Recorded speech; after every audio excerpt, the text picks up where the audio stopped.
2-minute Photoshop tricks with Ken Conklin. Here we go. Hey everyone, I'm Kent Conklin, and today we're taking a look at how to make new photos look old.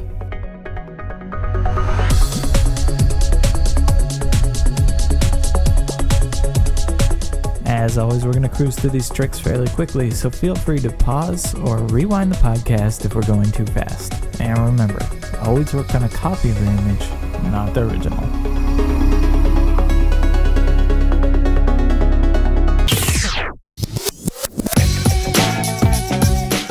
And now, on with the trick.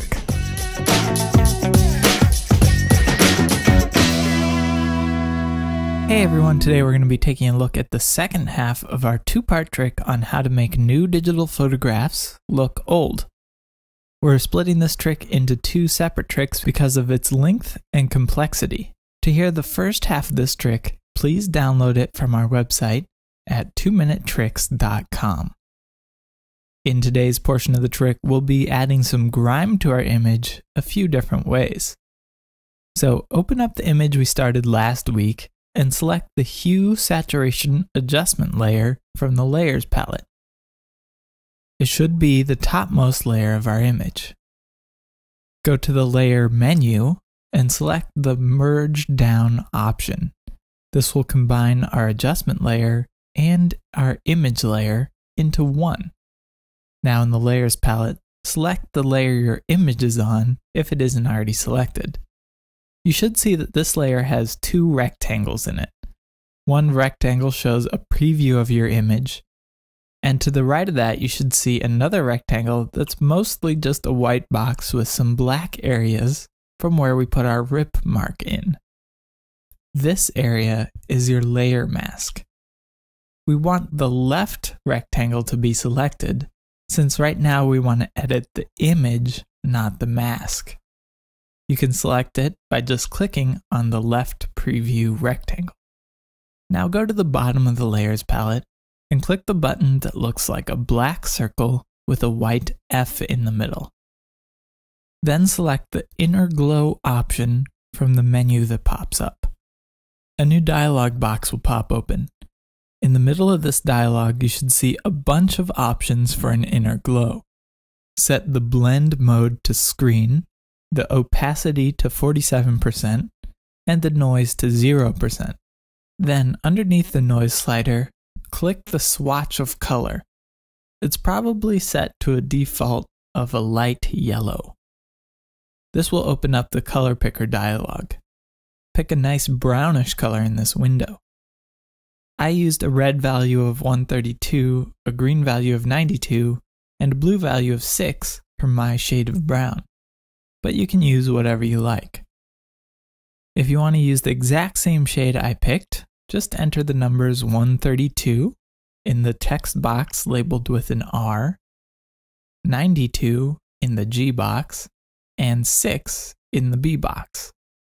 Then click OK. Now we should be back at our Inner Glow settings. In the middle of the Inner Glow dialog, make sure the Technique pop-up is set to Softer, the source is set to Edge, and the choke value is set to 0%. Then drag the Size slider to the right while you watch your image. You should see the edges of your image start to turn a brownish color that tapers off toward the middle of the image. Stop dragging the slider when you find a value that works for your image. I used 199 pixels for my Inner Glow size, but again, this will depend on the size of your image and your personal taste. Leave the quality options set to their defaults and click OK to add the Inner Glow to your image.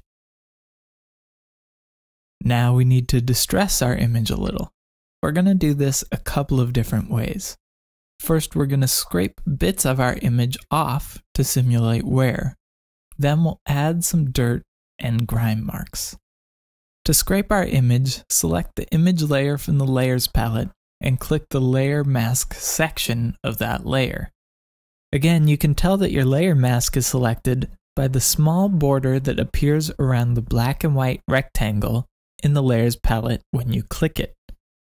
Also, this black and white rectangle should say Layer Mask Thumbnail when you hover your mouse over it.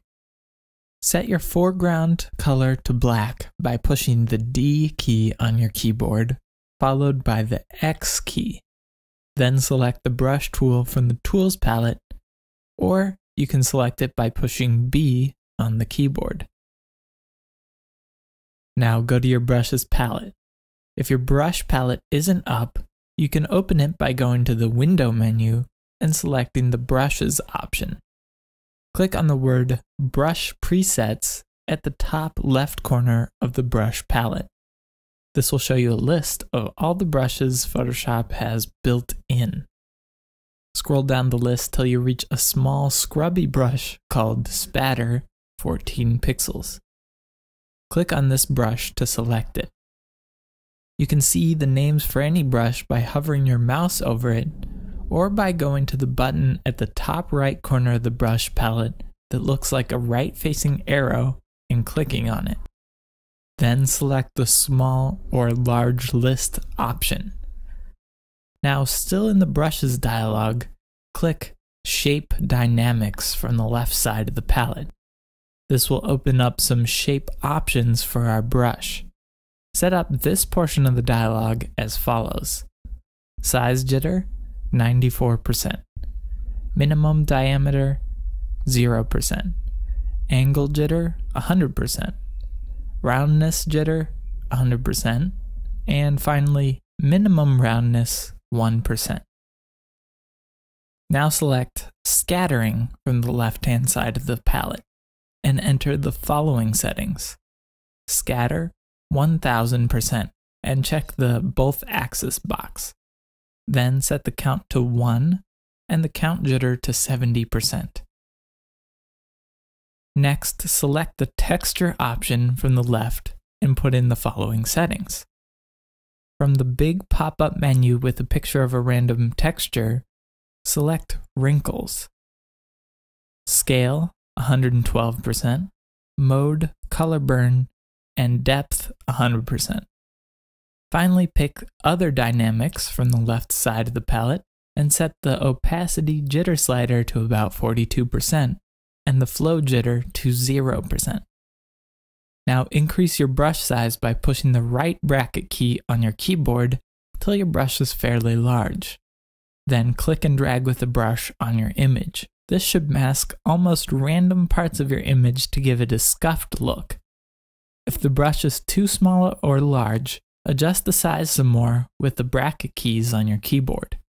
If you want to tone down the effect, decrease the brush opacity in the brush options bar at the top of Photoshop. Now we can add some dirt to our image in a similar fashion. First, create a new layer by clicking the Sticky Note button at the bottom of the Layers palette. Then select a dirty color for your foreground color and paint in your new layer with the same brush we used to scuff our image. Again, try adjusting the size of your brush for different effects and adjust your layer's opacity if the effect is too harsh. For an even more realistic aging effect, you can blur just the edges of your image a little bit and discolor the background.